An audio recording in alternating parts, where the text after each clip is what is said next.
Hi നമസ്കാരം. പിന്നെ ഞാനിപ്പോൾ ഇവിടെ അങ്ങനെ വീഡിയോസോ ലൈവൊന്നും ചെയ്യാറൊന്നുമില്ല, മറ്റൊന്നും കൊണ്ടല്ല. ആരെയും കളിയാക്കി പറയുക ഒന്നുമല്ല കേട്ടോ.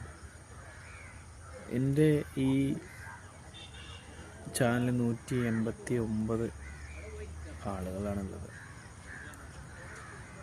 എനിക്ക് ഈ ചാനലിൽ നിന്ന് എൻ്റെ അക്കൗണ്ടിലേക്ക് ഒരുപാട് പൈസ വരുന്നുണ്ട്.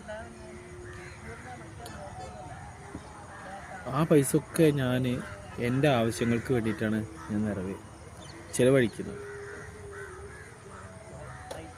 അപ്പോൾ ഇതാണെന്നുണ്ടെങ്കിൽ crowd funding Kerala charitable trust എന്ന് പറയുന്ന ഒരു ട്രസ്റ്റിൻ്റെ പേരിൽ തുടങ്ങിയിട്ടുള്ളൊരു അക്കൗണ്ടാണ്. അപ്പോൾ അങ്ങനെയാണെന്നുണ്ടെങ്കിൽ ആ ട്രസ്റ്റിനല്ല ഈ പൈസ ഒക്കെ പോകേണ്ടത്. എന്തുകൊണ്ട് അത് ഞാൻ ചെയ്യുന്നില്ല? അതുപോലെ തന്നെ ഇൻസ്റ്റാഗ്രാമിൽ 16 ആളുകളാണല്ലോ. ഇൻസ്റ്റാഗ്രാമിൽ കൂടെ എനിക്ക് ഒരുപാട് വരുമാനം വരുന്നുണ്ട്. അതും ഞാൻ അതേപോലെ തന്നെ എൻ്റെ സ്വന്തം ഇഷ്ടത്തിനാണ് ഞാൻ ചിലവഴിക്കുന്നത്. അതേപോലെ തന്നെ ഫേസ്ബുക്കിൽ ഒരു 200-300 ആളുകളോളം ഉണ്ട്. അതിലൂടെയും കിട്ടുന്ന പൈസ ഒക്കെ ഞാൻ എൻ്റെ സ്വന്തം കാര്യങ്ങൾക്ക് വേണ്ടിയിട്ടാണ് ഞാൻ ചിലവഴിക്കുന്നത്.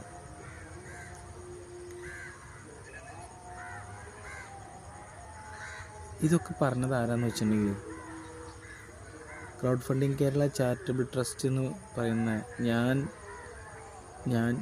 എന്ന് പറയുന്ന എൻ്റെ കുടുംബം എന്ന് പറയുന്ന അതിലുള്ള ആളുകളാണ്. അവർ പറയുകയാണ് ഇതിൽ നിന്ന് കിട്ടുന്ന വരുമാനമൊക്കെ ഞാൻ എൻ്റെ സ്വന്തം ആവശ്യങ്ങൾക്കാണ് ചിലവഴിക്കുന്നത്. ഞാൻ എന്താ പറയുക,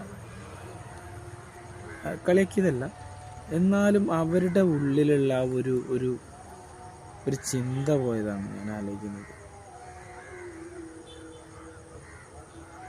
എനിക്ക് അവരോട് പറയാനുള്ളത് വേറൊന്നുമില്ല. നിങ്ങൾ ആദ്യം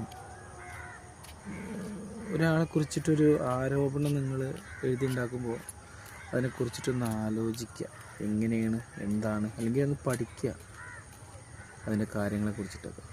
എന്നിട്ട് നിങ്ങൾ പറയുക. മറ്റേ നിങ്ങൾ തന്നെ ആളുകളെ മുന്നിൽ നാണം കെട്ട് ഒരു പരിവാവും. അത് വേണ്ട കേട്ടോ, മനസ്സിലാക്കുക.